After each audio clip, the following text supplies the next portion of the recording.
بھٹی صاحب سر ٹرمپ صاحب نے رجیم چینج کی جو اس وقت ساری گفتگو ہو رہی ہے کہ خامنائی صاحب کے بعد اگلا کون ہوگا قیادت کرنے والا ایران کا، اس میں اپنا حصہ ڈالا ہے۔ وہ کہتے ہیں کہ جو نام سامنے آ رہا ہے خامنائی صاحب کے بیٹے کا وہ بھی ان کو ناقابل قبول ہے۔ کہتے ہیں کہ میری مرضی کے مطابق ایران کا جو سربراہ ہے وہ ہونا چاہیے۔ عباس عراقچی کہتے ہیں امریکہ کو خبردار کرتے ہوئے کہ ایسا بالکل نہیں ہوگا۔ یہ بتائیں کیا کسی ملک میں حکومت بدلنے کی بات بین الاقوامی قانون کے مطابق ہے؟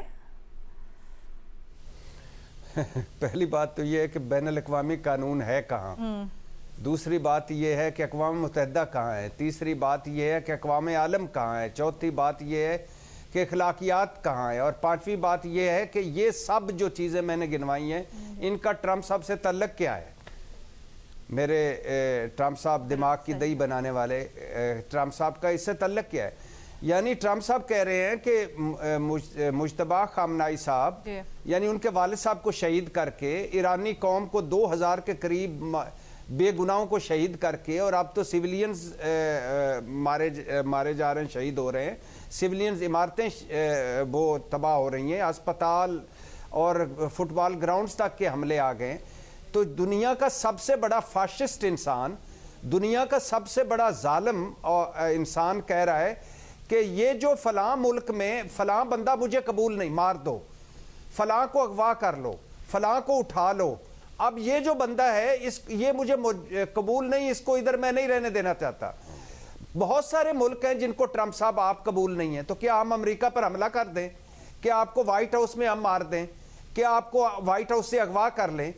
یعنی ایک سرکی ہوئی سوچ اور پھرا ہوا انسان، اور پوری دنیا کو یہ کوئی اٹھ ہی نہیں رہا، کوئی بات ہی نہیں کر رہا۔ خدا کے لیے اس کو مل کر روکو یا مل کر اس سے لڑو، ورنہ یہ دنیا تباہ و برباد کر دے گا۔ بھٹی صاحب میرا خیال ہے زیادہ امپورٹنٹ سوال یہ ہے کہ کیا امریکہ کا انسٹالڈ کردہ کوئی بندہ یا امریکہ کا منتخب کردہ ایک سربراہ ایرانیوں کو قابل قبول بھی ہوگا؟ نہیں ہوگا میڈم شیخ، کیونکہ لیبیا باقی جو ممالک ہیں جہاں پر امریکہ نے انسٹال کیے وہاں پر مختلف حالات ہیں۔ جی سر نہیں وہ تو چلو باقی لیبیا چھوڑ دیں، وہاں کیا ہو گیا، عراق چھوڑ دیں، شام چھوڑ دیں، ایران بالکل ڈیفرنٹ قوم ہے، وطن پرست لوگ ہیں۔ یہ جو خامنائی صاحب کو انہوں نے پہلی اٹیمپٹ میں شہید کیا، وہ سارے ایران کو اب متحد کر گئے۔ ایران میں اگر یہ سمجھتے ہیں رضا شاہ پہلوی آ جائے گا، امپاسبل۔ کوئی سمجھتے ہیں کوئی اوپر سے بٹھا دیں گے، امپاسبل۔ ہاں ایران میں ایک طرح سے رجیم چینج ہو سکتا ہے، وہ اس طرح ہو سکتا ہے کہ اگر ایرانی قیادت اور وہ سارے ایسے بیٹھے اور کوئی تھوڑے سے بہتر ماڈریٹ بندے کو آگے لے آئیں، وہ بھی امریکی نہیں ہوگا ان حالات میں۔ تو یہ ٹرمپ صاحب کی گلے کی ہڈی بن گیا ہے یہ سارا کچھ، اور $2 ارب کا تو کل تک نقصان تھا، $56 ارب کا ٹورزم کا نقصان ہے اس خطے کا، اور باقی جو صورتحال بن رہی ہے یہ لگ پتہ جائے گا۔ اور انسانی جان کا تو کوئی متبادل ہی نہیں سر، اس کو تو جمع خاطر بھی نہیں۔ ابھی تو یہ چھٹا ہے، 7واں روز ہے جنگ کا، ابھی تو بڑے محتاط اندازے لگائے جا رہے ہیں۔ تھینک یو سو مچ بھٹی صاحب۔ اعزاز سید صاحب آپ سے بڑے اہم ایشو کے بارے میں پوچھا جا رہا ہے سر۔ ایک ویڈیو سامنے آئی ہے بنو کے علاقے ڈومیل کی، جس میں ایک کم عمر بچی پر تشدد کیا جا رہا ہے، عسکریت پسند اس طرح کے لوگوں کو سزا دے رہے ہیں۔ ویڈیو منظر عام پر آئے 48 گھنٹے ہو گئے ہیں، ابھی تک کوئی ایکشن نہیں ہوا۔ اس سے متعلق آپ کے پاس کیا تفصیلات ہیں سر، اور وجہ کیا ہے ایکشن نہ ہونے کی؟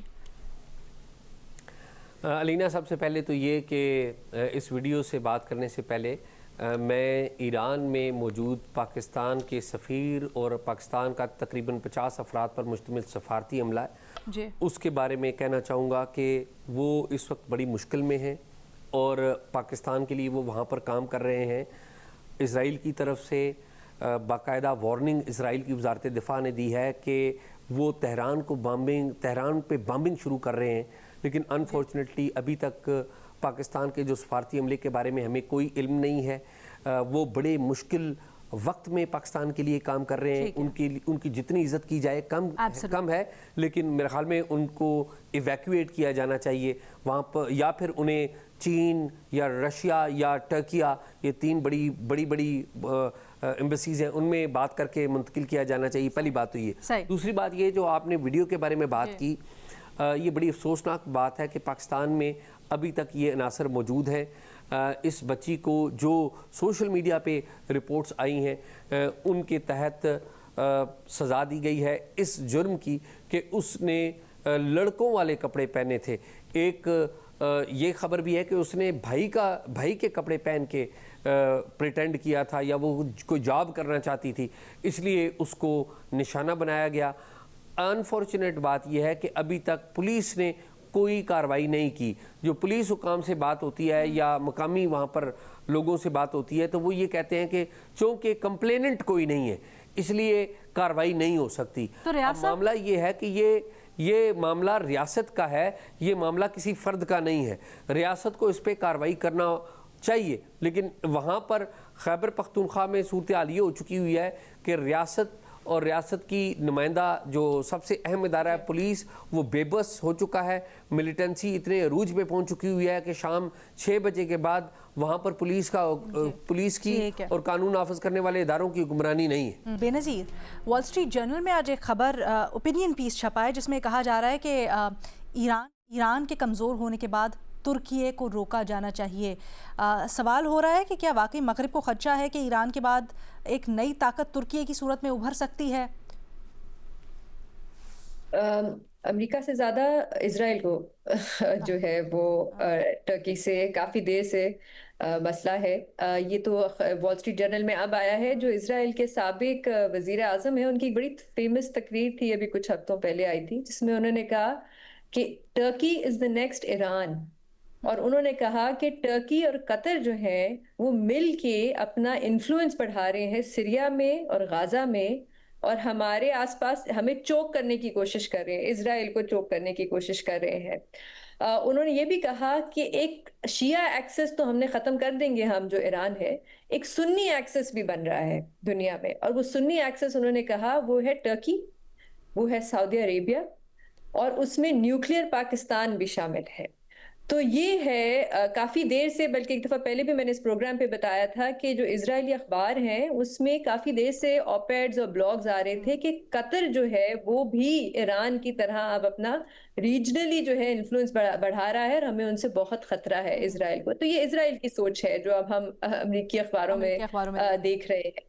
تو میں لینا میرے خیال سے اب سچویشن کچھ ایسی ہے کہ لگتا نہیں ہے کہ یہ جو معاملہ ہے یہ ایران کی جنگ اگر کل ختم بھی ہو گئی, مجھے نہیں لگتا کہ یہ معاملہ ایران پہ رکے گا. اب میرے خیال سے وہ جو گریٹر اسرائیل کی جو باتیں ہیں جو اب بڑی کھل کے کی جا رہی ہیں اور مذہب کا بھی اس میں استعمال کیا جا رہا ہے, وہ اب میرے خیال سے اس پہ اب کام شاید شروع ہو جائے گا. میرے خیال سے ایک کے بعد ایک ہم جنگ دیکھیں گے. ایک آخری بات, ہم اس وقت مڈل ایسٹ کی بات کر رہے ہیں, ڈونلڈ ٹرمپ تو یہ بھی کہہ رہے ہیں کہ ایران کے بعد میں کیوبا کے پیچھے بھی جاؤں گا, وہاں پہ بھی میں نے حکومت بدلنی ہے. تو مجھے لگتا ہے کہ وہ کسی نے بلکہ ٹویٹر پہ اس نے لکھا کہ یہ جو انٹرنیشنل لا کی کتاب پڑھی ہے میرے پاس, میں سوچ رہی ہوں اس کو فکشن کے سیکشن میں رکھ دوں کیونکہ اس کی کوئی خاص اہمیت نہیں ہے. تو اس وقت ابھی لگ تو یہی رہا ہے کہ ایک کے بعد ایک جو ہے وہ. اچھا, لیکن ایک چیز ہے ترکیے کے معاملے پہ, if I could briefly, بے نظیر ترکیے کا معاملہ تھوڑا مختلف ہے, نیٹو اتحادی ہے امریکہ کا. کیا آپ کو لگتا ہے کہ یہ کوئی فرق پڑتا ہے اس سے یا پڑے گا اس سے؟ علینا بڑا انٹرسٹنگ سوال ہے. مجھے نہیں پتا آگے جا کے کس طرح وہ کاؤنٹر کریں گے ٹرکی کو. میرے خیال سے ڈائریکٹ حملہ تو نہیں کیا جا سکتا ٹرکی پہ. بالکل آپ نے کہا نیٹو کا ممبر ہے, آرٹیکل 5 جو ہے وہ ٹریگر ہو جاتا ہے, لیکن اس وقت جو ہے نیٹو بالکل امریکہ کے ہاتھ میں ہے. آپ نے دیکھا ہے وہ جو نیٹو کے چیف ہے وہ کس طرح ڈونلڈ ٹرمپ کے ساتھ پیش آ رہے تھے, اور ان کو فنڈنگ کی ضرورت ہے. تو دیکھنا پڑے گا آگے جا کے کیا ہوتا ہے, لیکن کچھ لگتا ہے کہ پلان یہی ہے کہ اب ٹرکی ہے, پھر قطر ہے, پھر سعودی عربیہ ہے, اور آہستہ آہستہ گریٹر اسرائیل کی طرف جایا جائے گا. بہت ہی تشویشناک ہے. تھینک یو سو مچ بے نظیر. اور بڑی عجیب و غریب بات ہے, ایک زمانہ ہوتا تھا ہم ان سب کو کنسپریسی تھیریز کہتے تھے اور کہتے تھے کہ شاید فکشن ہے, لیکن اب وہ کنسپریسی تھیریز ساری کی ساری حقیقت میں ہمارے سامنے ہوتی ہوئی ہمیں نظر آ رہی ہیں. ود دیٹ مظہر عباس صاحب, ایران اسرائیل جنگ میں بھارت کی بڑی معنی خیز خاموشی دیکھنے میں آ رہی ہے. وہی بھارت جو کہ ایران کے بڑے قریب سمجھا جاتا تھا ایک وقت میں. ابھی جو بحری جہاز تھا ایرانی جس کو مشقوں کے لیے بلایا تھا بھارت میں, اس کو شری لنکن واٹرز میں نشانہ بنایا گیا امریکہ کی طرف سے. بھارت نے کوئی ری ایکشن نہیں دیا, جس کے اوپر ری ایکشن بھی آ رہا ہے. پوری دنیا سے تنقید کی جا رہی ہے بھارت کے اندر سے بھارت کے اوپر. پھر ایک اور بڑا انسینٹیو ہوا ہے، امریکہ نے بھارت کو روس سے ٹیمپریریلی تیل خریدنے کی اجازت دے دی ہے۔ اس سارے معاملے کے اوپر جو بھارت کی پوزیشن ہے بالکل خاموش ہے، خامنئی صاحب کی شہادت کے اوپر بھی بڑے دنوں بعد کوئی بیان، وہ بھی بڑا ہلکا سا، کیا مراد ہے اس سب سے؟ بھارت کیوں اتنا خاموش ہے؟ کیا کیسے ریڈ کر رہے ہیں آپ؟ دیکھیں بہت سمپل سی سچویشن ہے۔ نریندر مودی جو ہیں وہ اس ریجن کے نیتن یاہو ہیں، اور بہت سمپل سی بات ہے کہ نریندر مودی کا ٹارگٹ پاکستان ہے، ان کا ٹارگٹ ایران نہیں ہے، اور وہ یہ سمجھتے ہیں کہ اگر ایران تباہ ہو جاتا ہے، ایران کو شکست ہو جاتی ہے، تو پھر ان کا جو نیتن یاہو کے ساتھ ایک پیکٹ ہے، آفیشلی نہیں ان آفیشلی پیکٹ ہے، وہ یہ ہے کہ پاکستان کو ٹارگٹ کیا جائے۔ اب مشکل ان دونوں کی یہ ہے کہ پاکستان از اے نیوکلیئر اسٹیٹ، اور پاکستان کی فوج جو ہے وہ پروفیشنلی بہت اسٹرانگ ہے، اور ابھی جو جنگ ہوئی تھی اس میں بھی بھارت نے ٹیسٹ کر لیا تھا۔ لیکن ڈینجر یہ ہے کہ نریندر اور انڈیا کے اندر ایک وقت تھا جب فلسطین کے مسئلے پہ انڈیا کی بہت ہی کلیئر پوزیشن تھی پرو پیلسٹینینز اس زمانے میں، لیکن مودی کے آنے کے بعد یہ بالکل بدلی ہے اس میں، اور یہ ایک خاموش سپورٹ ہے اسرائیل کو، یہ خاموش سپورٹ ہے جو ایران کے ساتھ ہو رہا ہے۔ حالانکہ ہسٹوریکلی ایران اور انڈیا کے تعلقات کبھی بہت خراب نہیں رہے اس میں، لیکن اس وقت جو سچویشن ہوئی ہے، یہ جو شپ والا مسئلہ ہوا ہے، اور پھر سری لنکن گورنمنٹ نے الٹیمیٹلی نیوی نے ان کو ریسکیو کیا کافی حد تک اس میں، لیکن یہ بات اسی طرف جا رہی ہے۔ صرف نریندر مودی انتظار کر رہے ہیں کہ کیا الٹیمیٹ رزلٹ ہوتا ہے ایران کانفلکٹ کا۔ اگر ایران کھڑا رہ جاتا ہے تو ظاہر ہے اب ایران اور بھارت کی اس طرح دوستی نہیں ہوگی۔ اگر ایران تباہ ہو جاتا ہے اور ایران جو ہے شکست کھا جاتا ہے تو ظاہر ہے نریندر مودی اور نیتن یاہو جو ہے وہ ان کا اشارہ پھر پاکستان کو، ان کا ٹارگٹ پھر پاکستان ہو سکتا ہے، ہو نہ ہو تو بہرحال ہمارے لیے ایک الارمنگ سچویشن ہے۔ تو یہ خاموشی نہیں ہے، یہ ایک یہ جو ہے یہ نیتن یاہو کو کی حمایت ہے کہ نیتن یاہو جو کر رہے ہیں، ڈونلڈ ٹرمپ جو کر رہے ہیں، حالانکہ انڈین میڈیا میں ڈونلڈ ٹرمپ پر کافی تنقید ہو رہی ہے، لیکن ویسے اگر پہلے ایویڈنٹ نہیں تھا مہر صاحب، اب تو اتنا کھل کے سامنے آ گیا نا کہ کیسے ایران کے معاملے کے اندر بھارت آستین کا سانپ نکلا واقعی میں، کس طرح سے پہلے دوست اور سارا بن کے اور اب کیا معاملات ہیں۔ تھینک یو سو مچ مظہر عباس صاحب آپ کی انسائٹ کے لیے۔